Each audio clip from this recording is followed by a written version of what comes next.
10 நாட்களிலேயே மக்கள், பல பெண்கள், இளைஞர்கள், ஜென்சி கிட்ஸ்கள் இந்த ஆட்சியுடைய உண்மையான முகத்தை ஏற்கனவே வர ஆரம்பிச்சிட்டாங்க. நாளாக நிச்சயம் இந்த ஆட்சியாளர்கள் நிறைய தானாகவே எக்ஸ்போஸ் ஆகலாம்.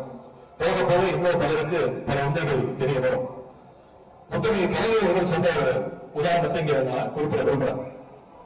தாயின் பாதுகாப்பு இருக்கக்கூடிய ஒரு குழந்தை கிளிகளுக்கு வந்து விளையாட்டு காமிக்கிற ஒரு ஆளை பார்த்து நிச்சயம் வாங்கணும், மகிழ்ச்சி அடையும். தாய்கிட்ட இருந்து தாவி அந்த கிளிகளுக்கு ஆடுறவங்கிட்ட போய் கொஞ்ச நேரம் போய் உட்காந்துக்கும். ஆனா அந்த குழந்தை கிளிகள் காட்டுறவங்கிட்ட நிரந்தரமா எழுதுறது.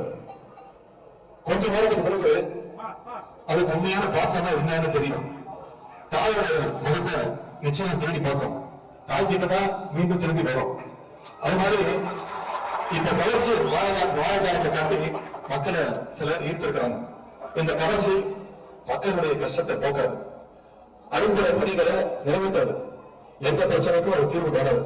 எனவே தாயோடைய அன்புக்கு ஈடாக எதுவும் இல்லை அப்படிங்கிறத அந்த குழந்தை மீண்டும் உணர்ந்து தமிழ்நாட்டுக்கு தாயாக இருக்கக்கூடிய நம்முடைய கழகத்தை, நம்முடைய தலைவரை நோக்கி நிச்சயம் அந்த குழந்தை விரைவில் வரும். நம்முடைய தலைவர்கள் சொன்னது போல சூரியன் ஒருபோதும் மறையாது, அது மறுபடியும் ஒதுக்கும்.